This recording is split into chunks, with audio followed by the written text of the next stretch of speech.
Narcissistic ആയിട്ടുള്ള വ്യക്തികളുടെ blame shift ചെയ്യുന്ന, മാനിപ്പുലേറ്റ് ചെയ്യുന്ന, വളരെയധികം വിഷമം ഉണ്ടാക്കുന്ന വാക്കുകൾ എങ്ങനെ ഡീൽ ചെയ്യണം എന്നുള്ളത് പലപ്പോഴും നമ്മളിൽ ഒരുപാട് പേർക്ക് ഒത്തിരി കൺഫ്യൂഷൻസ് ഉണ്ടാക്കുന്ന കാര്യങ്ങളാണ്. പലപ്പോഴും അവർ പറയുന്ന കാര്യങ്ങൾ നമ്മൾ ഇൻറ്റേർണലൈസ് ചെയ്യുകയും അത് ശരിയോ തെറ്റോ എന്നുള്ള രീതിയിൽ ചിന്തിക്കും. ഇനി എൻ്റെ തെറ്റാണോ എന്ന് ചിന്തിച്ച് അതിനകത്ത് വട്ടം കറങ്ങി പോവുകയും ചെയ്യുന്നത് വളരെ അധികം കോമൺ ആയിട്ടുള്ള ഒരു പ്രോബ്ലമാണ്. പലപ്പോഴും ഇതിനെ എങ്ങനെ ഡീൽ ചെയ്യണം എന്നത് നമുക്ക് തിരിച്ചറിയാതെ വരുന്നതും പലപ്പോഴും നമ്മളുടെ ഇമോഷണൽ ആയിട്ടുള്ള ബുദ്ധിമുട്ടുകളിലേക്ക് അത് കോൺട്രിബ്യൂട്ട് ചെയ്യുന്നതിന് ഒരു കാരണമാവാറുമുണ്ട്. ഇന്നത്തെ വീഡിയോയിലൂടെ നമുക്ക് സംസാരിക്കാം നാർസിസ്റ്റിക് ആയിട്ടുള്ള വ്യക്തികൾ പറയുന്ന പല കാര്യങ്ങളും എങ്ങനെയാണ് എടുക്കേണ്ടത്, എങ്ങനെയാണ് അതിനെ ഡീൽ ചെയ്യേണ്ടത് എന്നതിന് സഹായിക്കുന്ന 4 മെത്തേഡുകളെ കുറിച്ച്.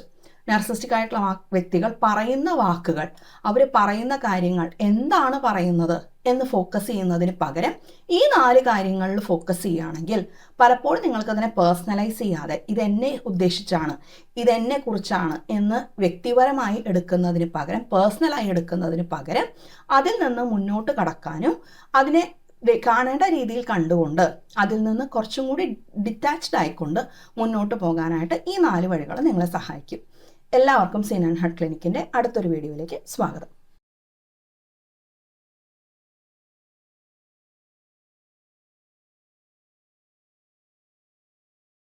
മനുഷ്യ മനസ്സിനകത്ത് കാര്യങ്ങൾ എങ്ങനെയാണ് വർക്ക് ചെയ്യുന്നത് എന്നും പലപ്പോഴും റിലേഷൻഷിപ്സിനെ അതെങ്ങനെയാണ് ഇൻഫ്ലുവൻസ് ചെയ്യുന്നത് എന്നുള്ളതിനെ പറ്റിയിട്ടൊന്നും അത്ര വലിയ ഗ്രാഹ്യം നമ്മുടെ സമൂഹത്തിലില്ല എന്ന് നമ്മൾ പറയാറുണ്ട്. അതുകൊണ്ട് തന്നെ പലപ്പോഴും കാര്യങ്ങളെ പറ്റിയിട്ട് നമ്മൾ വിശകലനം ചെയ്യുമ്പോൾ ഒരുപാട് ഗ്യാപ്പുകൾ അതിനകത്ത് കാണാറുണ്ട്.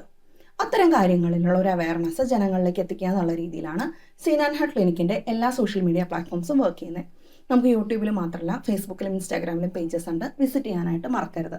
നിങ്ങൾക്ക് ഈ ഒരു വീഡിയോ ഇഷ്ടപ്പെടുകയാണെങ്കിൽ ലൈക്ക് ചെയ്യാനും ഇഷ്ടപ്പെട്ടില്ലെങ്കിൽ ഡിസ്ലൈക്ക് ചെയ്യാനും ചാനൽ സബ്സ്ക്രൈബ് ചെയ്യാനും മറക്കില്ലല്ലോ. നമുക്ക് വിഷയത്തിലേക്ക് വരാം. പലപ്പോഴും നമ്മൾ കണ്ട് വരുന്ന വലിയ ഒരു പാറ്റേൺ ആണ് നാർസിസ്റ്റിക് ആയിട്ടുള്ള ആളുകളെ സംബന്ധിച്ച് അവർ പറയുന്നത് ഒന്നിനും ഒരു സെൻസും ഇല്ല എന്ന്.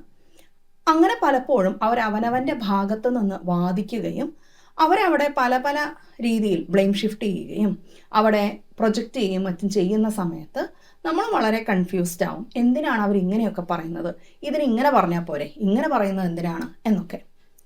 പലപ്പോഴും നമ്മൾ അതിൻ്റേതായിട്ടുള്ള ട്വിസ്റ്റഡ് ആയിട്ടുള്ള പല പാറ്റേൺസിലേക്ക് ഇറങ്ങി ചെല്ലുമ്പോഴാണ് ഇതിനകത്ത് പ്രൊജക്ഷൻ ഉണ്ടായിരുന്നു, ഇതിനകത്ത് ഇന്നൊരു എലമെൻ്റ് ഉണ്ടായിരുന്നു, ഇതിനകത്ത് ഇന്നൊരു എലമെൻറ്റിലാണ് അവരിങ്ങനെ സംസാരിച്ചത് എന്നല്ല. അവിടെയാണ് ഈ പറയുന്ന രീതിയിൽ നമ്മളതിനെ എന്താണ് അവർ പറയുന്നത് എന്നിൽ മാത്രം നമ്മൾ കണക്കിലെടുക്കുമ്പോൾ നമ്മൾ വളരെയധികം പെട്ടുപോകുന്നത്. എങ്ങനെയാണത്? അതായത് അവരെന്താണ് പറയുന്നത് എന്നത് മാത്രം നമ്മൾ കണക്കിലെടുക്കുകയാണെങ്കിൽ ആ എന്ത് പറയുന്നു എന്നുള്ളതിൻ്റെ വ്യാഖ്യാനമായി നമ്മൾ കൊടുക്കുന്ന കാര്യങ്ങളെല്ലാം നമ്മളുടെ സ്വന്തം മെൻ്റൽ ഹെൽത്തിൽ നിന്നും നമ്മളുടെ സ്വന്തം ഇൻഫർമേഷൻ പ്രോസസ്സിങ്ങിൽ നിന്നും നമ്മളുടെ സ്വന്തം സൈക്കോളജിയിൽ നിന്നുമാണ് വരിക. അപ്പോൾ അവിടെ അതിന് നമ്മൾ കളർ കൊടുക്കുന്നത് നമ്മളുടെ മാത്രം ഭാഗത്തു നിന്നായിരിക്കും. എന്നാൽ അങ്ങനെ ചെയ്യുന്നത് പലപ്പോഴും വിപരീത ഫലമാണ് ഉണ്ടാക്കുക. കാരണം നമ്മൾ പറയുന്ന അർത്ഥമൊന്നും ആയിരിക്കില്ല നാർസിസ്റ്റിക് ആയിട്ടുള്ള വ്യക്തി അതിന് കൊടുക്കുന്നത്. ഉദാഹരണത്തിന് നാർസിസ്റ്റിക് ആയിട്ടുള്ള വ്യക്തി പറയാണ്, നിന്റെ പ്രശ്നം കൊണ്ടാണ് ഇങ്ങനെയെല്ലാം വന്നത് എന്ന് പറയുന്നു. അവരെന്താണ് പറയുന്നത് എന്നതാണ് നമ്മൾ കൺസിഡർ ചെയ്യുന്നതെന്നുണ്ടെങ്കിൽ അവരവിടെ പറയുന്ന ഓരോരോ കാര്യങ്ങൾക്കും അകത്തും ശരിയാണല്ലോ, ഇതിനകത്ത് എൻ്റെ ഒരു കോൺട്രിബ്യൂഷൻ ഉണ്ടല്ലോ, ശരിയാണല്ലോ, ഇതിനകത്ത് ഞാൻ അക്കൗണ്ടബിലിറ്റി എടുത്തിട്ടില്ലല്ലോ, ശരിയാണല്ലോ, എൻ്റെ പ്രവർത്തിയിൽ ഇങ്ങനെ വന്നതുകൊണ്ട് ഇങ്ങനൊരു കാര്യത്തിലേക്ക് എത്തിയിട്ടുണ്ടാവാനുള്ള സാധ്യതയില്ലേ, അല്ലെങ്കിൽ ഞാൻ ഈ ചെയ്യുന്ന കാര്യത്തിനകത്ത് ഇന്ന പ്രശ്നങ്ങളില്ലേ എന്ന് നമ്മൾ വിശകലനം ചെയ്യാൻ തുടങ്ങും. എന്നാൽ അങ്ങനെ ചെയ്യുന്ന സമയത്ത് നാർസിസ്റ്റിക് ആയിട്ടുള്ള വ്യക്തി എന്തിനത് പറഞ്ഞു, ആ വ്യക്തിയുടെ ഉദ്ദേശം എന്താണ്, ഇങ്ങനെ പറയുന്നതിലൂടെ ആ വ്യക്തി എന്താണ് ഗെയിൻ ചെയ്യുന്നത് എന്നുള്ള ആംഗിളിൽ നമ്മൾ ചിന്തിക്കാത്തത് കൊണ്ട് തന്നെ പലപ്പോഴും അതിൻ്റെ അർത്ഥം നമുക്ക് പിടികിട്ടുകയില്ല. പലപ്പോഴും അങ്ങനെ നമ്മൾ ചെയ്യാത്തതിൻ്റെ റീസൺ അങ്ങനെ ചെയ്യുന്നത് നോർമലായിട്ടുള്ളൊരു കാര്യമല്ല എന്നുള്ളത് കൊണ്ട് തന്നെയാണ്. ഉദാഹരണത്തിന് ഒരാൾ നമ്മളുടെ അടുത്തൊരു കാര്യം പറയുന്ന സമയത്ത് ആ വ്യക്തി എന്തിനായിരിക്കും അങ്ങനെ പറഞ്ഞത് എന്ന് ഒരു മനുഷ്യനും യുക്തിയോടുകൂടി ചിന്തിക്കുന്ന ഒരാളും അതിനകത്തേക്ക് ഇറങ്ങി ചെല്ലില്ല അല്ലേ. എല്ലാവരും എന്താ അവിടെ കാണുക, ഇയാളിങ്ങനെ പറഞ്ഞു, ഓക്കെ ശരി എന്നുള്ള രീതിയിൽ. അതിനപ്പുറത്ത് ഇങ്ങനെ പറയുന്നതിലൂടെ ആ വ്യക്തിക്ക് എന്ത് ഗെയിനാണ് വരുന്നത് എന്നൊന്നും ആരും ചിന്തിക്കാറില്ല. എന്നാൽ നാർസിസ്റ്റിക് ആയിട്ടുള്ള ആൾക്കാരെ സംബന്ധിച്ചിടത്തോളം അങ്ങനെയല്ല. അവർ പറയുന്ന ഓരോരോ കാര്യങ്ങൾക്കും വ്യക്തമായിട്ടുള്ള ഒരു അജണ്ടയുണ്ട് അതിൻ്റെ പിന്നിൽ. അതിൽ അവർക്ക് സെൽഫ് സെർവിങ് ആയിട്ടുള്ള ഒരുപാട് ഡിഫെൻസുകളുടെ പരിണിത ഫലമാണ് അങ്ങനെ പറയുന്നതിലേക്ക് കോൺട്രിബ്യൂട്ട് ചെയ്യുന്ന പലതും. ഉദാഹരണത്തിന് നമ്മൾ കൊവേർട്ട് നർസിസ്റ്റുകൾ യൂസ് ചെയ്യുന്ന വിഷകരമായിട്ടുള്ള അല്ലെങ്കിൽ വളരെ ടോക്സിക് ആയിട്ടുള്ള 8 സ്പീച്ച് പാറ്റേൺസിനെ പറ്റി മുൻപ് ഒരു വീഡിയോയിൽ സംസാരിച്ചിരുന്നു. ആ വീഡിയോ കാണാത്തവരുണ്ടെന്നുണ്ടെങ്കിൽ ആ വീഡിയോ ഒന്ന് പോയി കാണുന്നതും അതിനകത്തെ കാര്യങ്ങളൊന്ന് മനസ്സിലാക്കിയെടുക്കുന്നതും നിങ്ങളെ സഹായിച്ചേക്കും. സോ ആ ഒരു 8 സ്പീച്ച് പാറ്റേണിനകത്തും നമ്മൾ സംസാരിക്കുന്നുണ്ട്. ആ 8 സ്പീച്ച് പാറ്റേൺ രീതികളിലും അവർ പറയുമ്പോൾ എന്താണ് അവർക്ക് ലാഭകരമായിട്ട് വരുന്നത്, എന്തുകൊണ്ടാണ് അവരത് അങ്ങനെ പറയുന്നത്. ഉദാഹരണത്തിന് അതിനകത്ത് എൻവിയസ് ആയിട്ടുള്ള സ്പീച്ചിനെ പറ്റി നമ്മൾ പറഞ്ഞു. അതായത് അവരുടെ ഉള്ളിൽ ഒരു അസൂയയോ അല്ലെങ്കിൽ ഒരു എൻവിയോ നിറഞ്ഞുകൊണ്ട് മുൻപിലുള്ള ഒരാളെ താഴ്ത്തിക്കെട്ടി അവരുടെ വിജയം ഒന്നുമല്ല എന്നും തൻ്റെ കാഴ്ചപ്പാടാണ് ശരിയെന്നും ആ രീതിയിലൂടെ നോക്കുമ്പോൾ മുൻപിലത്തെ ആൾ അത്ര സുപ്പീരിയർ ഒന്നുമല്ല എന്ന് വരുത്തുന്ന രീതിയിലുള്ള ഒരു സ്പീച്ച് പാറ്റേണിനെ പറ്റി നമ്മൾ സംസാരിച്ചു. ആ ഒരു എക്സാമ്പിൾ എടുക്കുകയാണെങ്കിൽ അവിടെ ആ വ്യക്തി എന്താണ് പറഞ്ഞത് എന്നെടുത്തു കഴിഞ്ഞാൽ നമ്മൾ കൺഫ്യൂസ്ഡ് ആയിപ്പോവും. അവരെന്ത് പറഞ്ഞു, ഓ അങ്ങനെ പറയുകയാണെങ്കിൽ അത് ശരിയല്ലേ എന്ന് തോന്നും. എന്നാൽ എന്തിന് അവരത് പറഞ്ഞു, why did they say that, അവരെന്തിനാണത് പറഞ്ഞത്, അങ്ങനെ ചിന്തിക്കുമ്പോൾ നമുക്ക് അതിൻ്റെ പിറകിലുള്ള റീസൺ നമുക്ക് ഐഡൻറ്റിഫൈ ചെയ്യാനായിട്ട് സാധിക്കും. അങ്ങനെ പറയുമ്പോഴാണ് അവർക്ക് അങ്ങനെ പറയുന്നതിൽ നിന്നുമുള്ള സെൽഫ് സെൻറ്റേർഡ് ആയിട്ടുള്ള ഗെയിൻ എന്താണ് എന്ന് നമുക്ക് തിരിച്ചറിയാൻ പറ്റുന്നത്. പലപ്പോഴും നർസിസ്റ്റിക് ആയിട്ടുള്ള വ്യക്തിയുടെ ഗ്യാസ് ലൈറ്റിങ്ങിനകത്തും മാനിപ്പുലേഷനകത്തും ബ്ലെയിം ഷിഫ്റ്റിങ്ങിനകത്തും നമ്മൾ പെട്ടുപോകുന്നതിൻ്റെ പ്രധാന reason why are they saying that, അവരെന്തുകൊണ്ടത് പറയുന്നു എന്നത് നമ്മൾക്ക് ഡീകോഡ് ചെയ്യാൻ പറ്റാത്തത് കൊണ്ടാണ്, അല്ലെങ്കിൽ നമ്മളങ്ങനെ ചിന്തിക്കാത്തത് കൊണ്ടാണ്. പക്ഷെ അത് ആരുടെയും കുറ്റമല്ല, ആരുടെയും മിസ്റ്റേക്ക് അല്ല. കാരണം അങ്ങനെ നോർമലി ആരും ചിന്തിക്കാൻ പാടില്ല. ഇവിടെ പക്ഷേ ഇങ്ങനെയുള്ള ആളുകളോട് നമ്മൾ ഡീൽ ചെയ്യുമ്പോൾ അങ്ങനെ ചിന്തിച്ചിട്ടില്ലെങ്കിൽ അതിൻ്റെ ഹിഡൻ മീനിങ് നമുക്ക് കിട്ടാതെ പോവുകയും പലപ്പോഴും അതിൻ്റെ ലിറ്ററൽ ആയിട്ടുള്ള മീനിങ് നമ്മൾ എടുക്കുകയും വാട്ട് ദേ ആർ സെയിങ്, അവരെന്താണ് പറയുന്നത് എന്നുള്ളതിൻ്റെ ലിറ്ററൽ മീനിങ് മാത്രം നമ്മൾ എടുക്കുമ്പോൾ നമ്മളവിടെ ഗ്യാസ് ലൈറ്റഡ് ആയി പോവുകയും കൺഫ്യൂസ്ഡ് ആയി പോവുകയും മാനിപ്പുലേറ്റഡ് ആയി പോവുകയൊക്കെ ചെയ്യാറുണ്ട്. സോ അവിടെ നമ്മളെ സഹായിക്കുന്ന വലിയൊരു കീ എലമെൻ്റാണ് എന്തുകൊണ്ട് അവരത് പറയുന്നു, അവരത് പറയുന്നതിലൂടെ എന്ത് ബെനിഫിറ്റാണ് അവർക്ക് കിട്ടുന്നത് എന്ന്. നർസിസ്റ്റിക് ആയിട്ടുള്ള വ്യക്തികളെ സംബന്ധിച്ചിടത്തോളം അവർ കമ്മ്യൂണിക്കേറ്റ് ചെയ്യുന്നേ ഇല്ല. നർസിസ്റ്റിക് ആയിട്ടുള്ള വ്യക്തികൾ ആരോടും കമ്മ്യൂണിക്കേറ്റ് ചെയ്യുന്നില്ല. അവനവൻ്റെ ലോകത്ത് സ്റ്റക്കാണ്.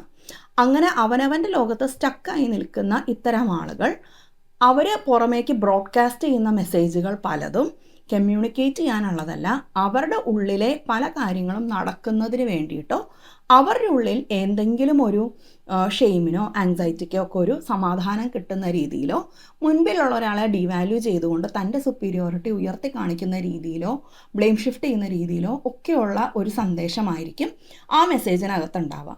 അതിനെ കമ്മ്യൂണിക്കേഷൻ എന്ന് പറയാൻ പറ്റില്ല, അവർ ബ്രോഡ്കാസ്റ്റ് ചെയ്യുന്ന മെസ്സേജ് എന്നേ പറയാൻ പറ്റുള്ളൂ. അവരിങ്ങനെ പല മെസ്സേജുകൾ ഇങ്ങനെ ബ്രോഡ്കാസ്റ്റ് ചെയ്യുവാണ്. അങ്ങനെ ബ്രോഡ്കാസ്റ്റ് ചെയ്യുമ്പോൾ അത് കമ്മ്യൂണിക്കേഷൻ അല്ല. ശരിക്കും നമ്മളുടെ അടുത്ത് പറയുന്ന കാര്യങ്ങളുടെ അകത്ത് നമ്മളോട് ഷെയർ ചെയ്യുന്നതായിട്ടോ നമ്മളെ പറ്റിയിട്ടുള്ളതാണെന്നോ നമ്മൾ ധരിക്കരുത്. അപ്പോൾ അവിടെ നമ്മളെ സഹായിക്കുന്ന കാര്യമാണ് എന്തുകൊണ്ട് അവരതങ്ങനെ പറയുന്നു എന്ന് ചിന്തിക്കുന്നത്. അങ്ങനെ ചിന്തിക്കുമ്പോൾ അവരവിടെ ബ്ലെയിം ഷിഫ്റ്റ് ചെയ്യാണ്, അവരവിടെ അക്കൗണ്ടബിലിറ്റി എനിക്കല്ല എന്ന് പ്രൂവ് ചെയ്യാനാണ് ശ്രമിക്കുന്നത്. അവരവിടെ തൻ്റെ തോൽവികളോ തൻ്റെ കുറവുകളോ ഒന്നും പുറത്തു വരാത്ത രീതിയിൽ അതിനെ പുറമേക്ക് എക്സ്പോർട്ട് ചെയ്യുകയാണ് ചെയ്യുന്നത് എന്ന് നമുക്ക് തിരിച്ചറിയാൻ സാധിക്കും. എന്താണ് എക്സ്പോർട്ട് ചെയ്യുക എന്ന് പറഞ്ഞു കഴിഞ്ഞാൽ അവനവനിൽ സൂക്ഷിക്കാതെ മുൻപിലുള്ള ഒരാളിലേക്ക് അത് കൈമാറ്റം ചെയ്യുക എന്നതാണ് ഉദ്ദേശിക്കുന്നത്. ഈ ഒരു കാര്യം നമുക്ക് അങ്ങനെ അവർ പറയുന്നതിലൂടെ നമുക്ക് മനസ്സിലാക്കാൻ സാധിക്കും.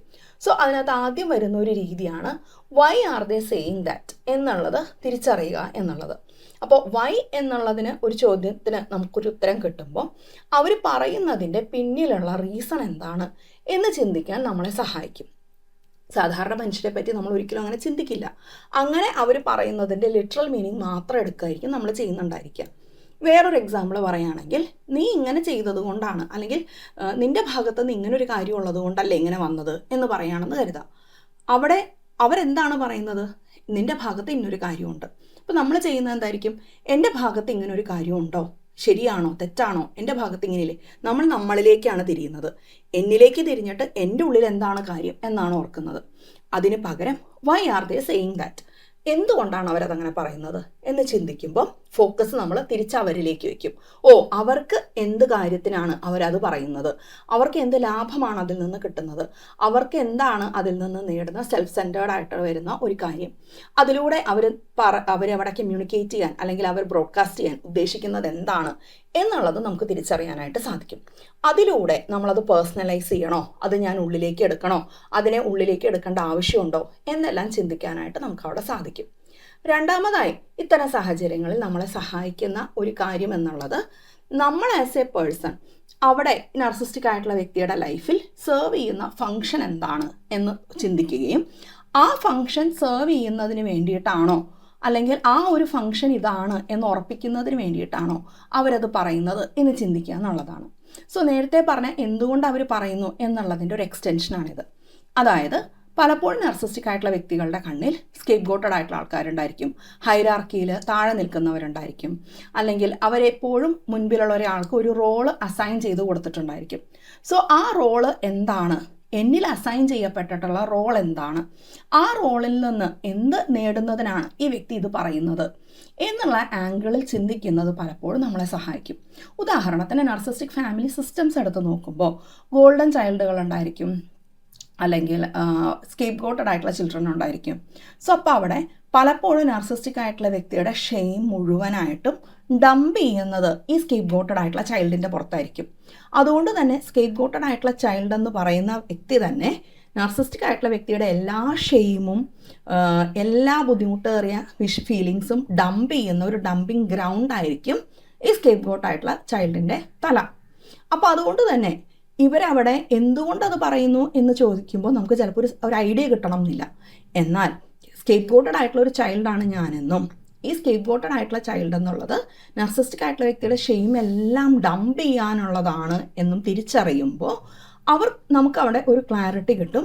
നർസിസ്റ്റിക് ആയിട്ടുള്ള വ്യക്തി അവനവനിലുള്ള പല ഷെയിംഫുൾ ആയിട്ടുള്ള കാര്യങ്ങളും പല ഇഷ്ടപ്പെടാത്ത കാര്യങ്ങളും അല്ലെങ്കിൽ നീ ഇൻഫീരിയർ ആണെന്ന് കാണിക്കുന്നത് വഴി ഞാനാണ് സുപ്പീരിയർ എന്ന് കാണിക്കുന്ന രീതിയിലുള്ള കാര്യങ്ങളായിരിക്കും അവിടെ ഡംപ് ചെയ്യുന്നുണ്ടായിരിക്കുക. അത് തിരിച്ചറിയുമ്പോൾ പലപ്പോഴും നമുക്കൊരു ക്ലാരിറ്റി കിട്ടും, ഓ ഈ വ്യക്തി അവിടെ ഈ പറയുന്നത് ഇതിന് വേണ്ടിയിട്ടാണ് എന്ന്.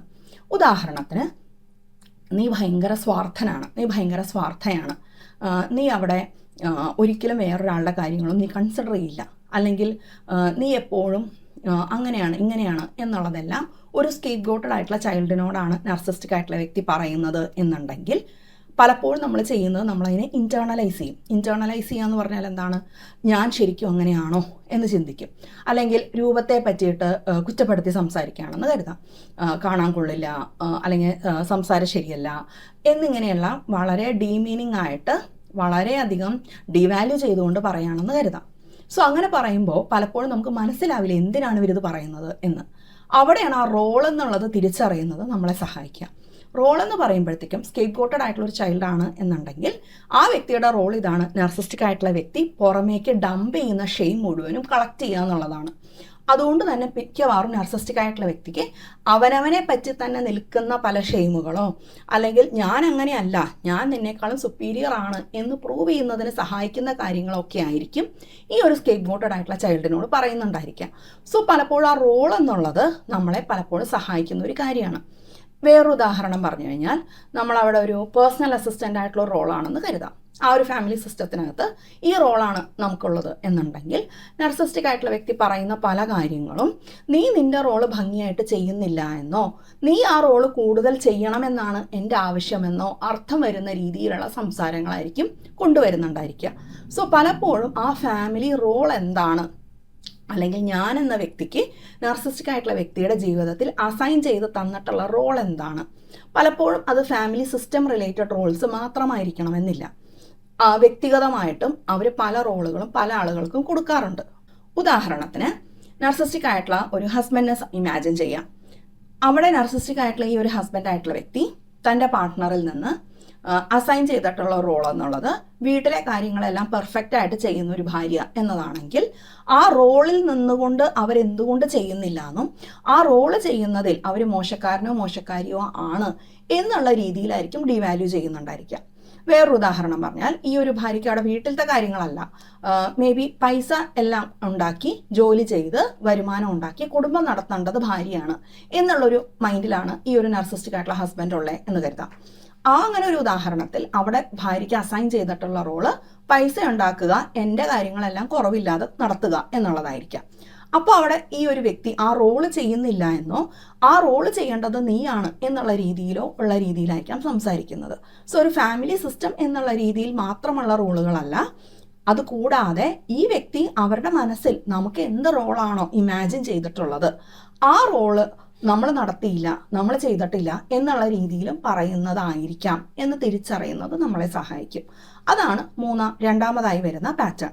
ആ റോളിനെ പറ്റിയിട്ടാണ് അവർ സംസാരിക്കുന്നത് എന്ന്. അതിനെ തുടർന്ന് മൂന്നാമതായി വരുന്ന ഒരു കാര്യമാണ്, നാർസിസ്റ്റിക് ആയിട്ടുള്ള വ്യക്തിയെ സംബന്ധിച്ചിടത്തോളം അവരെപ്പോഴും സംസാരിക്കുന്നത് അവരുടെ ഉള്ളിലുള്ള നമ്മളെ പറ്റിയാണ്. അതായത് റിയൽ ആയിട്ടുള്ള നമ്മളും ഇവരുടെ ഉള്ളിൽ ഇവർ ഇമാജിൻ ചെയ്ത് വെച്ചിട്ടുള്ള നമ്മളും രണ്ടും രണ്ടാണ്. റിയൽ ആയിട്ടുള്ള നമ്മൾ എന്താണ്, ഏതാണ്, നമ്മൾ എങ്ങനെ നിൽക്കുന്നു, എങ്ങനെ ജീവിക്കുന്നു, എങ്ങനെ മുന്നോട്ട് പോകുന്നു എന്നുള്ള രീതിയിലെല്ലാം കണ്ട് റിയാലിറ്റി എന്താണെന്ന് റെക്കഗ്നൈസ് ചെയ്യുന്ന ഒരാൾക്ക് ഇന്നത്തെ ഞാൻ എന്താണ് എന്നത് തിരിച്ചറിയാൻ സാധിക്കുള്ളൂ. പക്ഷെ നർസിസ്റ്റിക് ആയിട്ടുള്ള ആൾക്കാരെ സംബന്ധിച്ചിടത്തോളം ഇവരുടെ മനസ്സിൽ നിൽക്കുന്ന നമ്മളെന്നുള്ളത് ഇവരുടെ ഇമാജിനേഷനിലുള്ള ഒരാളാണ്, അല്ലെങ്കിൽ ഇവരുടെ മനസ്സിൽ ഇങ്ങനെ ഒരു റോള് അസൈൻ ചെയ്ത് വെച്ചിട്ടുള്ള ഒരാളാണ്. എനിക്ക് എത്ര സപ്ലൈ കിട്ടും, ആ സപ്ലൈ കിട്ടാൻ വേണ്ടി അവരെങ്ങനെയാണ് ഇൻഫീരിയർ ആക്കുന്നത്, അവരെത്രത്തോളം മോശക്കാരാണ്, ഞാൻ എത്രത്തോളം സുപ്പീരിയർ ആണ്, അവരെനിക്ക് തരാൻ സാധ്യതയുള്ള സപ്ലൈകൾ എന്തൊക്കെയാണ് എന്നുള്ള രീതിയിൽ അസൈൻ ചെയ്തിട്ടുള്ള ഒരു റോളുണ്ട് ഇവരുടെ മനസ്സിൽ. ഇവർ ഇമാജിൻ ചെയ്തെടുത്ത ഇവരുടെ തലയ്ക്കകത്തുള്ള ഒരു റോളുണ്ട്. ഈ വ്യക്തിയെ പറ്റിയിട്ടാണ് ഇവർ പറയുന്നതെല്ലാം. ഇതിന് റിയൽ ആയിട്ടുള്ള നമ്മളുമായിട്ട് യാതൊരു ബന്ധം ഉണ്ടാവണമെന്നില്ല. അതുകൊണ്ട് തന്നെ പലപ്പോഴും ഇവർ പറയുന്ന പല കാര്യങ്ങളും ഇതുമായി ബന്ധപ്പെട്ടതായിരിക്കും. അവിടെ ഇവർ പറയുന്ന പല പല കാര്യങ്ങളെക്കുറിച്ച് നമ്മൾ നോക്കുകയാണെങ്കിൽ പകുതിയിലധികം ഇവരുടെ മനസ്സിലെ പ്രൊജക്ഷനിൽ നിന്നും ഇവരുടെ മനസ്സിൽ വരുന്ന കാര്യങ്ങളിൽ നിന്നും ആയിരിക്കും. റിയൽ ആയിട്ടുള്ള നമ്മളുമായിട്ട് അതിന് വലിയ ബന്ധങ്ങളൊന്നും ഉണ്ടായിരിക്കില്ല.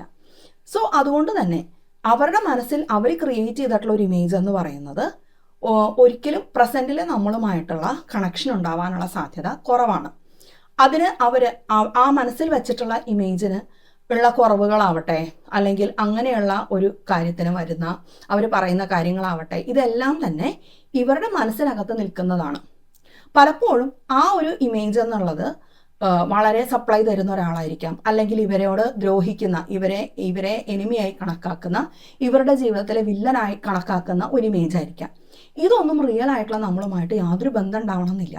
അപ്പോൾ അതുകൊണ്ട് തന്നെ നമ്മളത് പേഴ്സണലൈസ് ചെയ്യുന്നത് ഇതെന്നെക്കുറിച്ചാണ്, റിയൽ ആയിട്ടുള്ള എന്നെ പറ്റിയിട്ടാണ് ഇവരിങ്ങനെ ഒരു അഭിപ്രായം പറയുന്നത് എന്ന് ചിന്തിക്കുന്നത് പലപ്പോഴും നമുക്ക് ഗുണത്തേക്കാളേറെ ഒരുപാട് ദോഷമുണ്ടാക്കും.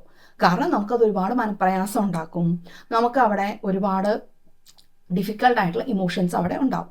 ഒരു ഉദാഹരണം പറയുകയാണെങ്കിൽ, നർസിസ്റ്റിക് ആയിട്ടുള്ള വ്യക്തി പറയാണ്, നീ എന്നെ എപ്പോഴും ദ്രോഹിക്കുന്ന ഒരാളാണ്, നിനക്ക് ഒരിക്കലും എന്നോട് സ്നേഹമില്ലാത്ത ഒരാളാണ് എന്ന് പറഞ്ഞെന്ന് കരുതാം.